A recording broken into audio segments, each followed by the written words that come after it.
Subscribe करिए हमारे channel target UP TET CTET को और बेल आइकन को दबाइए।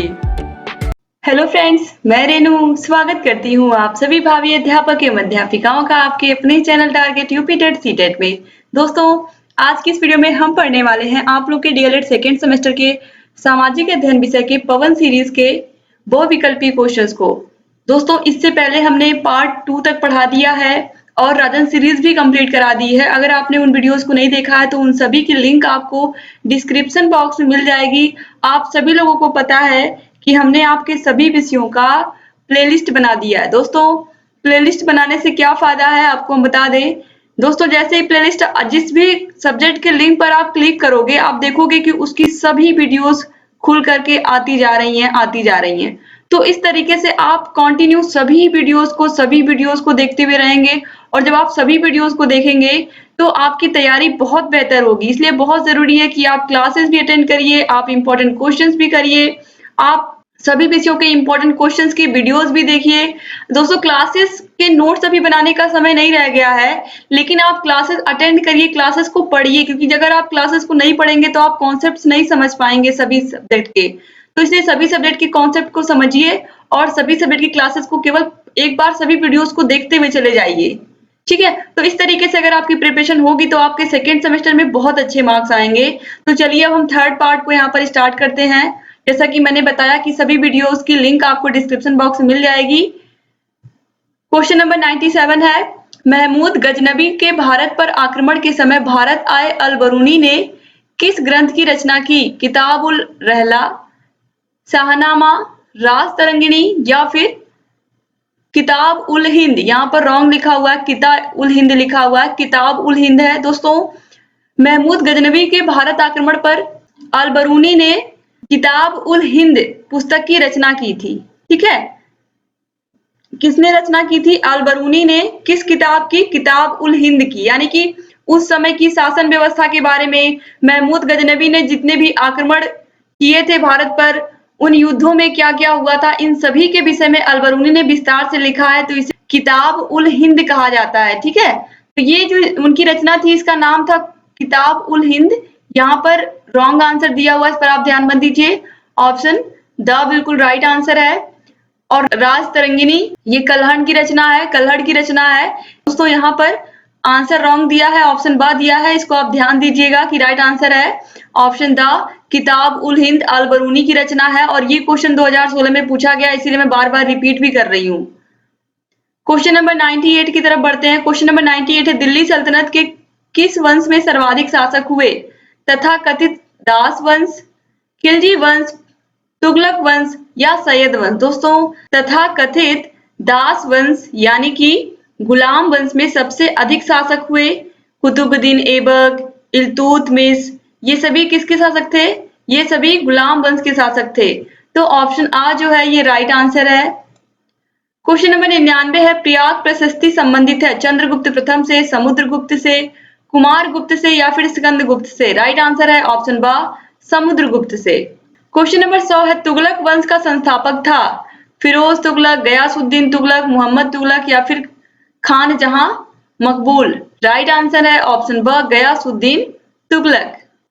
क्वेश्चन नंबर 101 है, तुगलक काल में प्रथम हिंदू राज्य का निर्माण हुआ जिसका नाम था वारंगल, देवगिरी, भद्रा या फिर विजयनगर? दोस्तों, तुगलक काल में प्रथम हिंदू राज्य का निर्माण हरिहर और बुक्का नामक दो भाइयों ने किया था और इसका नाम था विजयनगर साम्राज्य। तो ऑप्शन द जो है ये राइट आंसर है, विजयनगर राज्य की स्थापना की थी इन्होंने।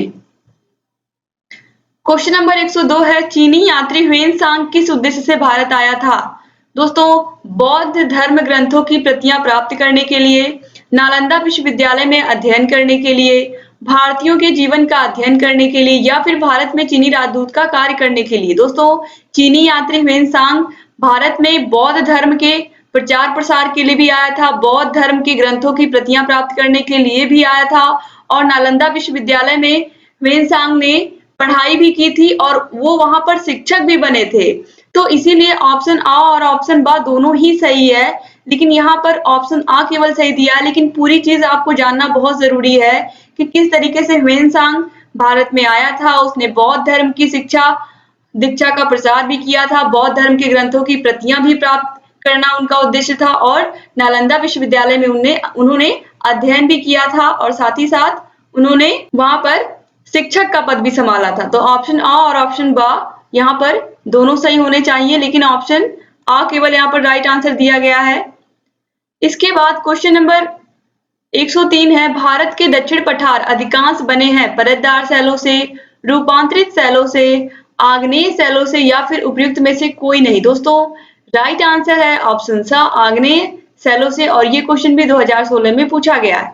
क्वेश्चन नंबर 104 है, विश्व की 7 आश्चर्यजनक इमारतों के नामों में शामिल हैं कुतुब मीनार, ताजमहल, हवा महल या फिर जामा मस्जिद। आप सभी को पता है कि ताजमहल विश्व के 7 आश्चर्यजनक इमारतों में शामिल है। क्वेश्चन नंबर 105 है, पर्वतीय क्षेत्रों में गहरी सकरी घाटी को क्या कहते हैं? विसर्प, हिमोड, गार्ज या फिर भृगु। दोस्तों पर्वतीय क्षेत्रों में गहरी सकरी घाटी को कहा जाता है गार्ज। ऑप्शन सा बिल्कुल राइट आंसर है। क्वेश्चन नंबर 106 है, पूर्णिमा से अमावस्या तक घटते चांद के पखवाड़े को कहते हैं शुक्ल पक्ष, कृष्ण पक्ष, शुक्ल और कृष्ण पक्ष दोनों या फिर उपयुक्त में से कोई नहीं। पूर्णिमा से अमावस्या की ओर जब हम आते हैं तो इस पखवाड़े को हम कहते हैं कृष्ण पक्ष। क्वेश्चन नंबर 107 है, गोल पृथ्वी के केंद्र को कहा जाता है क्रोड, मेंटल या क्रस्ट, जिसे भूपर्पटी कहते हैं, या उपयुक्त सभी। दोस्तों पृथ्वी के अंदर 3 परतें हैं। सबसे ऊपरी भूपृष्ठ है जिसे हम क्रस्ट कहते हैं, इसके नीचे है मेंटल और सबसे नीचे है कोर या क्रोड, यहाँ पर लिखा हुआ है। तो सबसे नीचे सबसे केंद्र में क्रोड है, तो ऑप्शन आ बिल्कुल सही है। और इन तीनों का नाम आप याद रखिएगा, ये मैंने आप लोगों को पहले भी बताया है कि सबसे ऊपर भूपर्पटी यानी कि क्रस्ट है, उसके बाद दूसरे नंबर पर मेंटल है और तीसरे नंबर पर सबसे अंदर कोर या क्रोड है। क्वेश्चन नंबर 108 है, वायुमंडल में पाई जाने वाली ऑक्सीजन की मात्रा है।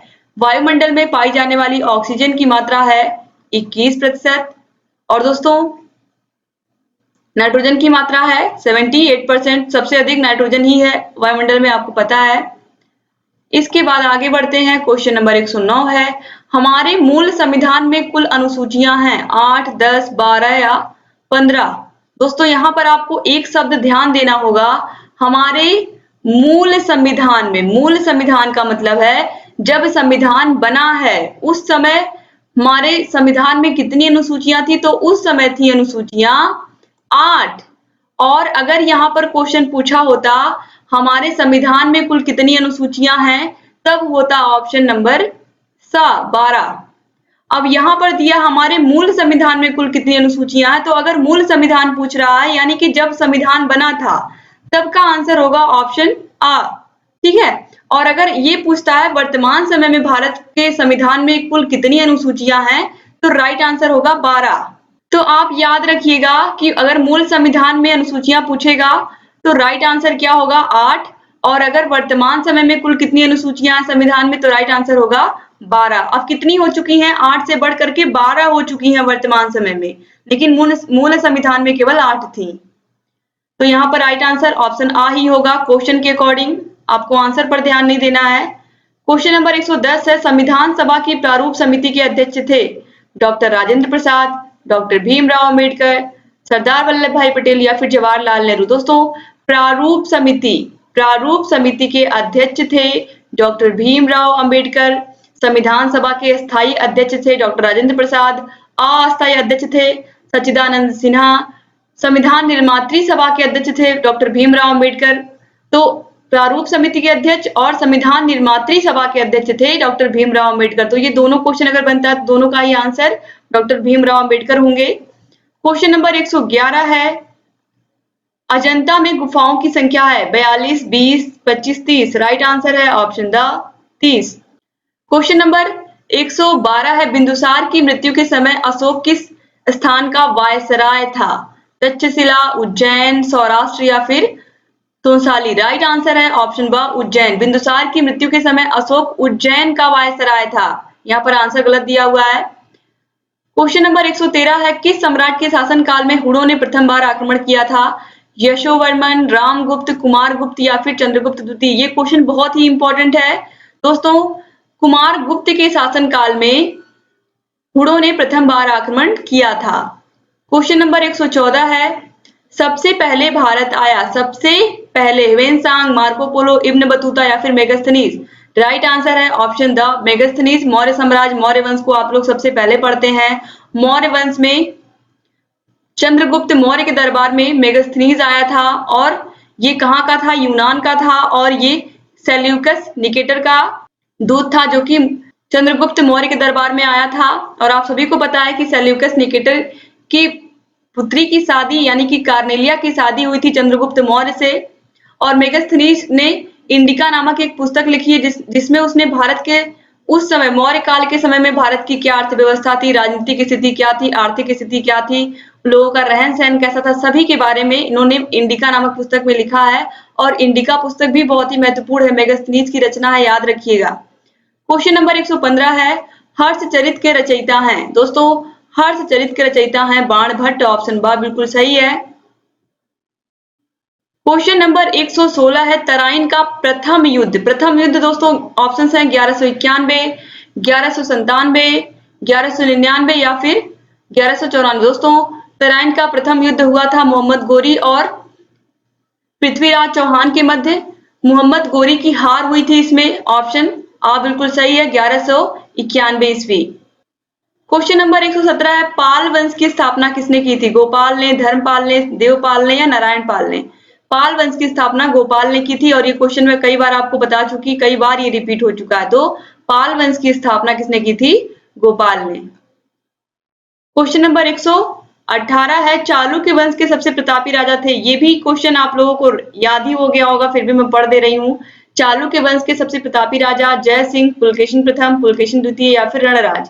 राइट आंसर है ऑप्शन सा पुलकेशिन द्वितीय, चालुक्य वंश के सबसे प्रतापी राजा थे। क्वेश्चन नंबर 119 है, संविधान निर्मात्री सभा के अध्यक्ष थे?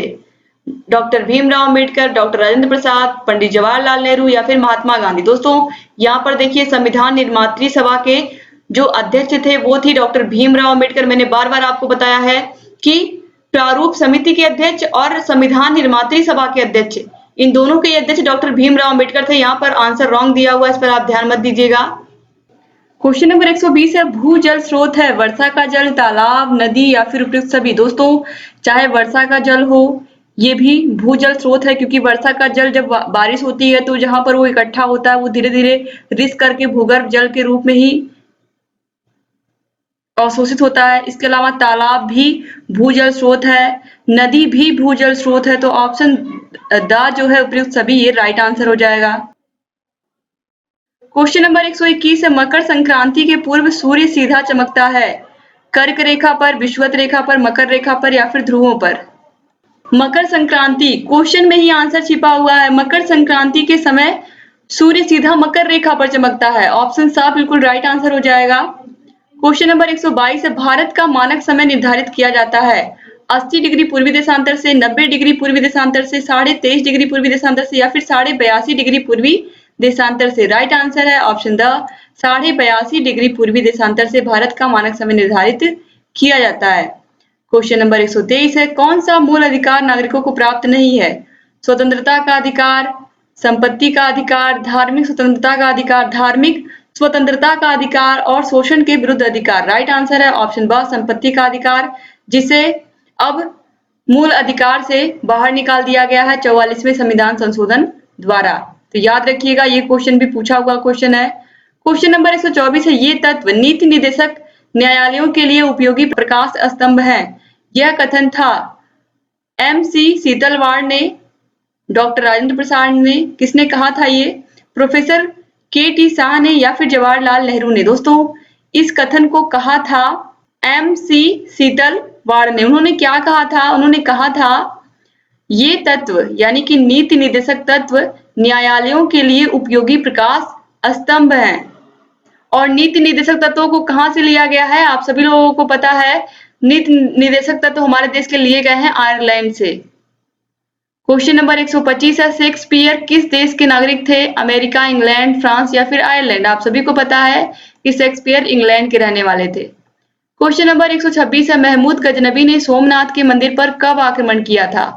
दोस्तों महमूद गजनबी ने सोमनाथ के मंदिर में 1000 25 पर आक्रमण किया था। तो अगर राइट आंसर आप देखोगे तो ऑप्शन द होना चाहिए। 1025 बिल्कुल एग्जैक्ट यहाँ पर दिया हुआ है, 1025 और उसके बाद 1026 भी है, लेकिन राइट आंसर 1025 ही है। आप सभी लोगों को मैंने ऑलरेडी बताया भी है पहले की वीडियोस में भी।